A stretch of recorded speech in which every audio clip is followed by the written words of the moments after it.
Olá, seja muito bem-vindo, seja muito bem-vinda. Hoje a gente vai mergulhar de cabeça num desafio que, vamos combinar, assombra a vida de qualquer estudante universitário. É aquela avalanche de informação, a pressão que parece nunca acabar para a gente produzir um trabalho original e, claro, o grande monstro final, o famoso TCC, o trabalho de conclusão de curso. É uma sensação que quase todo mundo na universidade já sentiu. Aquele peso de estar sobrecarregado, perdido no meio de pilhas e mais pilhas de livros, artigos, PDFs e com os prazos chegando cada vez mais perto. O curioso é que a escrita acadêmica é o coração da vida universitária, né?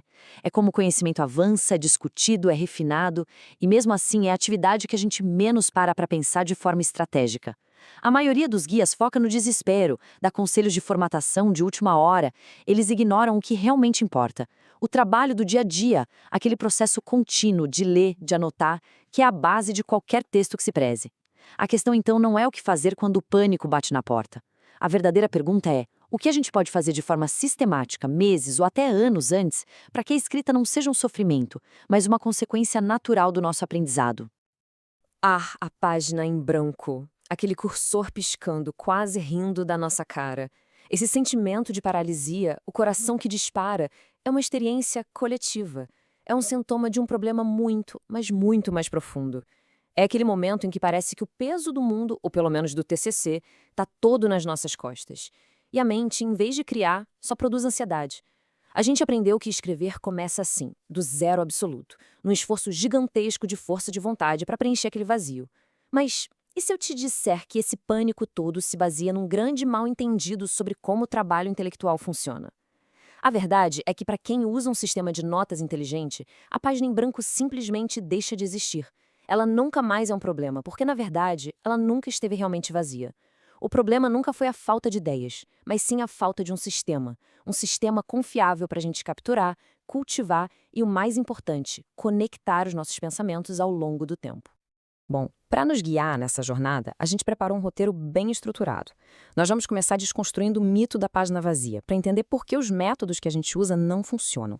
Depois, vamos conhecer a lenda de Niklas Luhmann, um sociólogo com uma produtividade fora da curva que vai nos provar que existe um caminho melhor. Na terceira parte, vamos mergulhar nos 4 pilares do sistema, que são os princípios, a filosofia por trás dessa nova forma de trabalhar. A quarta sessão vai ser bem prática, mão na massa, com os 6 passos para a escrita. Na quinta, lendo para entender de verdade, a gente vai ver como alimentar o nosso sistema com qualidade. E por fim, em A Mente Fora do Cérebro, vamos explorar as consequências transformadoras desse método para o nosso pensamento e para a nossa criatividade. Então, vamos lá, direto na raiz do problema. Essa ansiedade toda com a escrita acadêmica nasce, em grande parte, dos métodos que ensinaram para a gente a vida inteira. Fomos treinados a pensar de um jeito linear, engessado. Primeiro escolhe um tema, depois pesquisa, aí faz um plano detalhado e só então começa a escrever. Essa abordagem, que a gente pode chamar de cima para baixo, parece muito lógica, muito organizada, no papel. Só que para o trabalho intelectual de verdade, que é um processo de descoberta, de exploração do desconhecido, essa rigidez é uma receita para o desastre. Ela nos força a tomar as decisões mais importantes, o tema, o argumento, a estrutura, justamente no momento em que a gente menos sabe sobre o assunto, o começo. Essa ideia de que a escrita parte do zero é o que nos prepara para a frustração. E essa citação aqui do sociólogo Armin Nasseri, que o Sönke Ahrens destaca no livro dele How to Take Smart Notes, resume perfeitamente a questão. A ideia de que a gente começa do nada não é só ineficaz, é uma ficção. Todo e qualquer trabalho intelectual é, na verdade, uma continuação de um diálogo que já existe. Ele parte do que a gente leu, das conversas que a gente teve, das ideias que já estão na nossa cabeça. O problema crucial é que, sem um sistema externo para capturar, organizar e conectar tudo isso, esse material todo se perde. A página aparece em branco não porque não existem ideias, mas porque a gente não construiu a ponte entre o que a gente aprende e o ato de escrever. O verdadeiro trabalho, portanto, não é preencher a página na marra, é cultivar um sistema que vai preenchê-la por nós de forma gradual, orgânica, quase sem esforço. Essa comparação aqui é fundamental. Ela mostra a diferença entre duas mentalidades, a do planejador e a do especialista. As universidades, infelizmente, formam muitos planejadores. O planejador cria aquele plano detalhado e inflexível no início e depois tenta encaixar a pesquisa na marra, naquele molde. Nesse modelo, uma ideia nova, uma descoberta inesperada durante a leitura, vira uma ameaça, porque desvia do plano, cria mais trabalho. O foco é só no resultado final, o que gera uma pressão, uma ansiedade gigantesca. Já o especialista trabalha de baixo para cima. Começa com interesse genuíno, vai lendo, anotando e permite que o argumento e a estrutura surjam naturalmente do material que foi coletado. Novas ideias não são uma ameaça, são o objetivo. O foco é no processo da descoberta, o que gera motivação, gera fluxo. Pensa bem, como é que se planeja ter um insight? Não dá. Uma descoberta, por definição, não pode ser planejada. Um sistema de trabalho inteligente não se prende a planos. Ele cria as condições para que os insights aconteçam. E aqui a gente chega num paradoxo bem doloroso. São justamente os melhores estudantes, os mais dedicados, os que mais sofrem com os métodos tradicionais. Quem se esforça para achar a palavra exata, a formulação perfeita, sabe que as primeiras ideias quase nunca são as melhores. Quem lê mais, acumula mais informação e sem um sistema, isso vira paralisia. Quem tem a coragem de olhar para além da sua própria disciplina, lida com uma complexidade muito maior. E essa consciência da complexidade do conhecimento muitas vezes leva à famosa síndrome do impostor, aquele sentimento de que a gente é uma fraude, que não é bom o suficiente. Em contrapartida, como mostraram os psicólogos Dunning e Kruger, estudantes com menos conhecimento geralmente têm um excesso de confiança. Eles não sabem o suficiente para reconhecer o que não sabem. Se sentir assim, com essas dores, não é sinal de fraqueza. É um sintoma de que se está levando o trabalho intelectual a sério, mas com as ferramentas erradas. Então, o ponto crucial que fecha esta primeira sessão é este. A solução para a procrastinação e para a ansiedade acadêmica não é ter mais força de vontade. Força de vontade, como mostram os estudos, é um recurso limitado. É como a bateria do celular, que vai acabando ao longo do dia. Tentar se forçar a trabalhar numa tarefa gigante e mal definida é uma batalha perdida. A verdadeira mudança vem de criar um ambiente, um sistema de trabalho que torna o uso da força de vontade desnecessário. Ninguém precisa de disciplina para fazer algo que é interessante, que faz sentido e que está dividido em passos pequenos e claros. Quando se tem um sistema confiável, que organiza o trabalho em pequenas ações e que dá um retorno positivo a cada passo, o cérebro relaxa e foca no que importa: pensar, criar, conectar ideias. Resumindo, o problema não é a nossa indisciplina, é a falta de um sistema de trabalho inteligente. E se essa ideia de um trabalho intelectual fluido, quase sem esforço, parece uma utopia, a gente precisa conhecer a prova de que isso não só é possível, como pode levar a resultados assim extraordinários. Esse é Niklas Luhmann. E é importante não olhar para ele como um gênio inalcançável, porque isso desmotiva. Ele é o exemplo máximo do que um sistema eficaz pode produzir. A história de Luhmann é a prova empírica de que uma produtividade lendária não vem de um esforço sobre-humano, mas sim de uma organização de trabalho surpreendentemente inteligente e, acredite, simples. Os números, sinceramente, são de cair o queixo. Ao longo de uma carreira de mais ou menos 30 anos, Niklas Luhmann publicou 58 livros e centenas de artigos. E não estamos falando de reedições ou coletâneas, não. São trabalhos densos, originais, que viraram clássicos em áreas como sociologia, direito, política, arte. Sua grande obra, A Teoria dos Sistemas Sociais, é um dos projetos intelectuais mais ambiciosos do século XX. E o mais impressionante, mesmo depois que ele morreu em 1998, ainda publicaram mais alguns livros baseados em manuscritos que ele deixou quase prontos. Diziam que ele era mais produtivo morto do que muitos acadêmicos vivos. E ele fez tudo isso praticamente sozinho, sem um exército de assistentes de pesquisa. E a trajetória dele é tão incrível quanto a produção. Ele não começou como acadêmico, era um servidor público, um advogado, ele lia muito e tomava notas, como muita gente faz.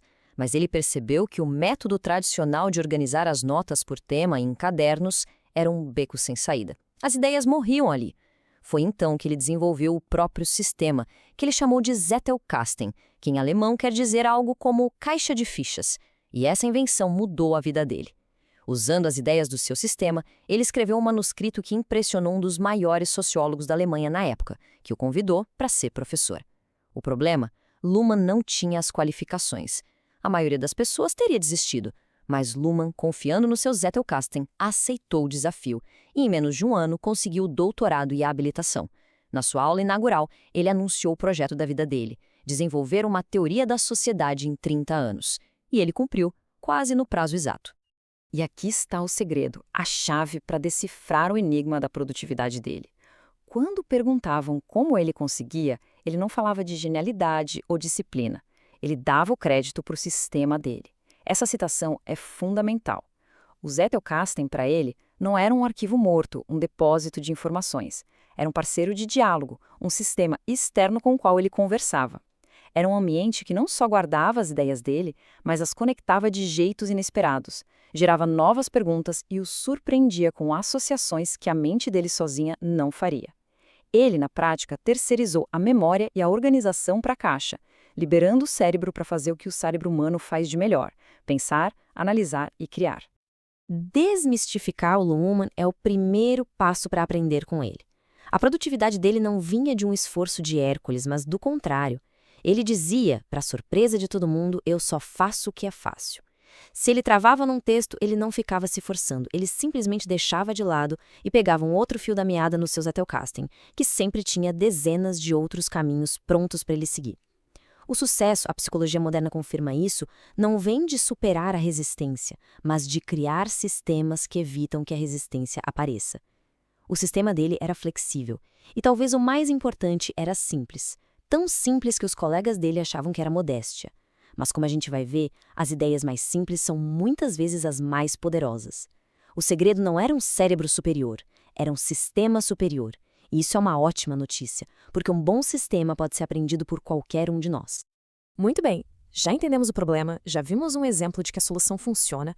Agora, vamos mergulhar na filosofia que sustenta o método Zettelkasten. E não se trata só de um conjunto de regras, mas uma mudança profunda na maneira como a gente encara o conhecimento, o aprendizado e a escrita. São 4 princípios que, quando a gente internaliza, criam um ciclo poderoso de produtividade, de descoberta e de motivação. O primeiro pilar é uma inversão de 180 graus. A gente aprende que a escrita é a etapa final. Primeiro aprende, depois pensa e só aí escreve para comunicar. Aqui, a proposta é o contrário. A escrita é o principal jeito de aprender e de pensar com clareza. O simples ato de tentar colocar uma ideia no papel com as nossas próprias palavras nos força a entender de verdade. É aí que a gente percebe as ambiguidades, as lacunas no nosso raciocínio. Estudar não é só se preparar para pesquisar.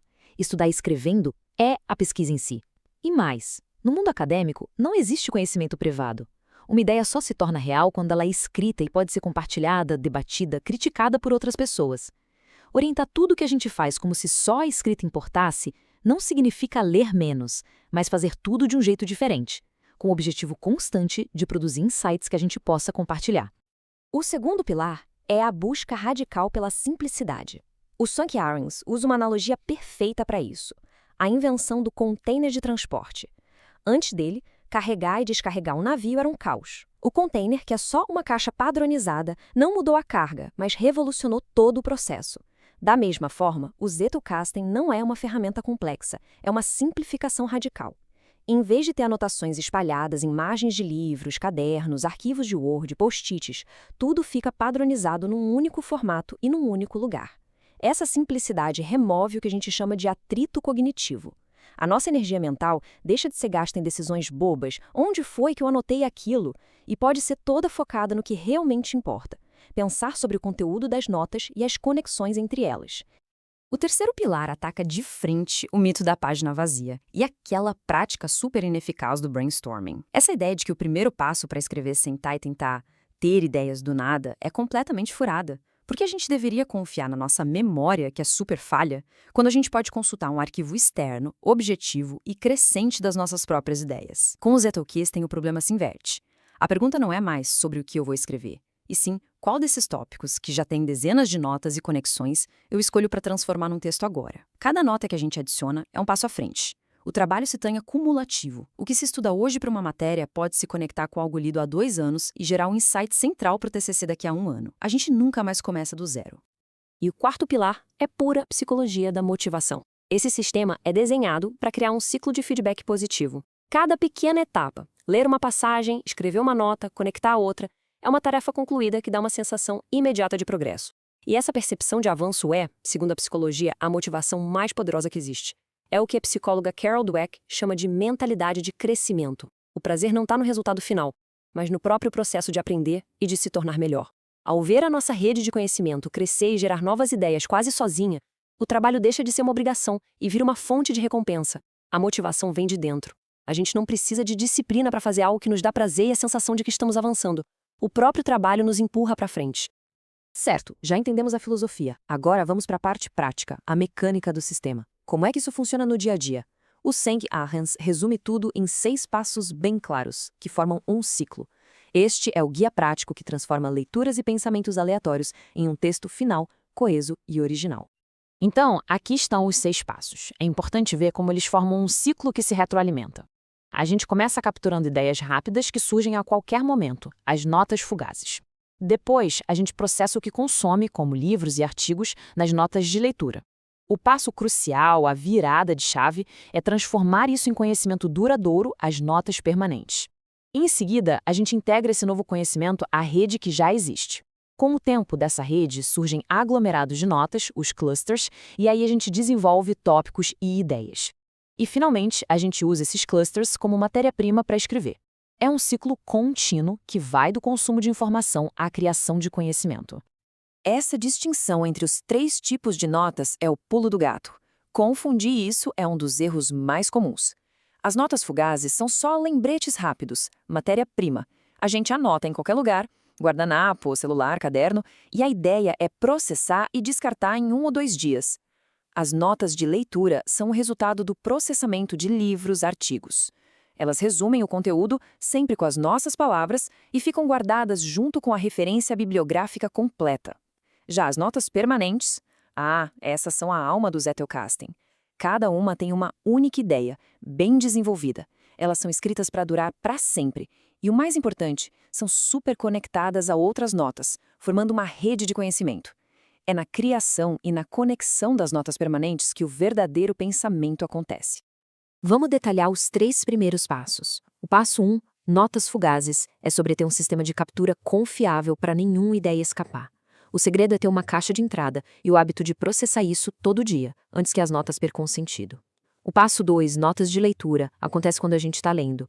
O segredo aqui é ser seletivo, anotar só o que é relevante e, fundamental, usar as próprias palavras. Copiar citações não gera entendimento. O esforço de reescrever força a compreensão. E o passo 3, criar notas permanentes, é o coração do método. É aqui que tudo se transforma em insight. A regra de ouro é uma ideia por nota. Cada nota tem que ser escrita de forma clara, como se a gente estivesse escrevendo para outra pessoa ler. Isso garante que a gente vai entender aquela nota daqui a 5 anos, quando o contexto da leitura já tiver sumido da memória.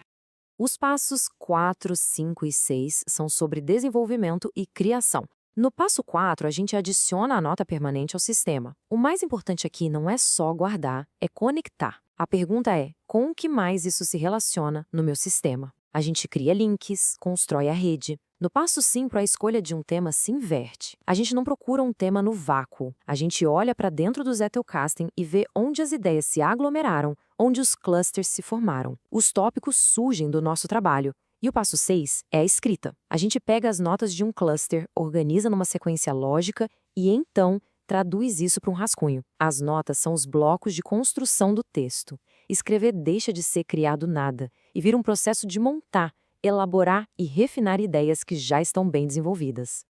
Bom, um sistema como o Zettelkasten só é bom se a informação que a gente colocar nele for boa. Então, é fundamental a gente falar sobre a principal fonte de entrada, a leitura. Mas não é qualquer leitura. É preciso aprender a ler de um jeito que gere compreensão de verdade, e não só aquela familiaridade superficial com o texto. Esta sessão é sobre como transformar a leitura, que muitas vezes é passiva, numa pesquisa ativa e engajada. E essa citação do físico Richard Feynman é a regra de ouro do aprendizado. Ela resume perfeitamente o espírito da tomada de notas inteligentes. O teste real de que a gente entendeu alguma coisa não é reconhecer uma passagem quando a gente lê de novo. É ser capaz de reescrever, de explicar com as próprias palavras, sem usar jargão e de conectar com outras coisas que a gente já sabe. O ato de escrever uma nota permanente no estilo Zettelkasten é, na prática, aplicar o famoso método Feynman de aprendizado. É um momento em que a ilusão de que a gente sabe algo só porque leu vai embora e a verdadeira compreensão começa a ser construída. Esse slide aqui mostra o contraste entre como a maioria estuda e o que a ciência recomenda. Reler e grifar, os métodos mais populares, são, segundo a ciência, incrivelmente ineficazes para o aprendizado de longo prazo. Eles criam o que os psicólogos chamam de ilusão de fluência. Como o material parece familiar na segunda leitura, a gente acha que dominou. Mas familiaridade não é compreensão. Os métodos eficazes envolvem esforço. A recuperação ativa, que é tentar lembrar de algo sem olhar, e a elaboração, que é conectar o novo com o que já sabemos, são difíceis. Tomar notas no estilo Zettelkasten é uma forma de praticar os dois. A gente precisa recuperar a ideia do texto e elaborar com as nossas palavras para conectar com a nossa rede de conhecimento. É mais difícil no curto prazo e é exatamente por isso que funciona tão bem a longo prazo. Um dos maiores obstáculos para o aprendizado e para o pensamento crítico é o viés de confirmação. O nosso cérebro, infelizmente, não evoluiu para ser um cientista imparcial. Ele evoluiu para ser um advogado que busca defender uma posição que já tem, que busca vencer o debate. Quando a gente tem uma hipótese, nosso instinto é procurar desesperadamente por evidências que confirmam o que a gente já acredita, e ao mesmo tempo, a gente ignora ou desqualifica as evidências que contradizem. Esse viés é um desastre para a pesquisa séria, que deveria ser um processo de questionamento e não de confirmação. E essa é uma das belezas mais profundas do método Zettelkasten. Ele funciona como um antídoto contra o viés de confirmação. Primeiro, ele inverte o processo. Como a gente só decide sobre o que vai escrever depois de ter muitas notas, não existe uma hipótese inicial para defender. A hipótese emerge das evidências que a gente coletou. Segundo, ele muda os incentivos. O objetivo não é provar que a gente está certo, mas construir uma rede de conhecimento rica. Nesse contexto, uma nota que contradiz outra não é um problema, é algo valioso, porque cria uma tensão, uma pergunta. A pergunta-chave muda de "isso confirma o que eu penso?" para "como isso se conecta ou desafia as outras coisas que eu já sei?" É uma mudança sutil, mas que promove uma abertura intelectual gigantesca. Na nossa sessão final, vamos elevar a discussão. O Zettelkasten é mais do que uma técnica de anotação. Quando ele é bem usado, se torna uma ferramenta para estender a nossa própria mente. É um jeito de reconfigurar a nossa relação com a informação e liberar o nosso potencial criativo. Vamos explorar como essa mente fora do cérebro nos transforma como pensadores. A metáfora do segundo cérebro ficou popular, mas ela é um pouco limitada. Um segundo cérebro sugere só um lugar extra para guardar coisas, um backup. O Zettelkasten é muito mais. Ele é um parceiro de diálogo. Ele não guarda informações passivamente. Ele as reconfigura, apresenta conexões que a gente não viu e, como Luhmann dizia, ele nos surpreende. É um sistema que responde às nossas perguntas e, mais importante, nos faz novas perguntas que a gente não teria pensado sozinho.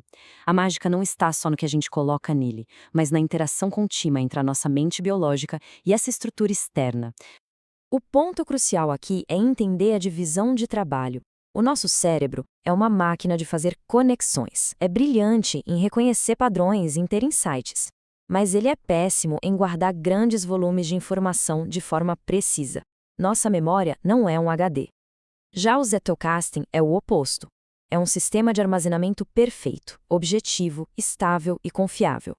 Ao delegar a tarefa de memorizar e organizar para o sistema, a gente libera o nosso cérebro para se concentrar nas suas verdadeiras forças: pensamento crítico, criatividade, resolução de problemas. A produtividade do Luhmann não vinha de um cérebro sobre-humano, mas da sinergia perfeita entre a mente dele e o sistema externo dele. Para entender o poder de longo prazo disso, a gente pode usar um conceito de Charlie Munger, o parceiro de negócios do Warren Buffett.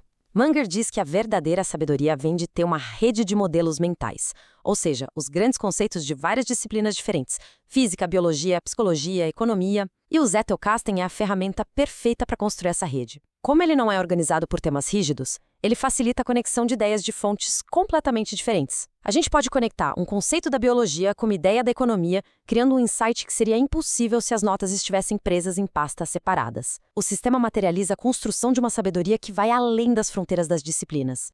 E isso nos leva direto para a criatividade. A famosa frase do Steve Jobs, "a criatividade é apenas conectar coisas", é confirmada por inúmeros estudos. Pessoas criativas não tiram ideias do nada. Elas têm um repertório vasto de conhecimentos e são boas em combinar coisas que já existem de jeitos novos. Se a gente aceita isso, então o Zettelkasten é, em sua essência, uma máquina de criatividade. Todo o propósito dele, toda a estrutura é projetada para fazer uma única coisa de forma excepcional: criar e revelar conexões. Ele transforma a criatividade, que muitas vezes é vista como um raio de inspiração, em um processo sistemático e confiável. E como funciona essa máquina de criatividade? O autor Steven Johnson fala da lenta intuição. A ideia de que grandes insights amadurecem devagar, se conectando a outras ideias ao longo de meses ou até anos. O Zettelkasten é o ambiente perfeito para cultivar essas lentas intuições.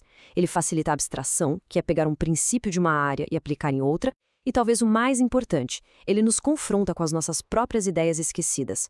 Ao seguir uma trilha de links no sistema, a gente pode tropeçar numa nota de anos atrás que, no contexto atual, gera uma combinação totalmente nova. A falta de ideias deixa de ser um problema. O novo problema, um problema muito melhor de se ter, é escolher entre as múltiplas possibilidades que o próprio sistema gera. Um dos benefícios mais libertadores desse método é o fim da procrastinação e do bloqueio de escritor.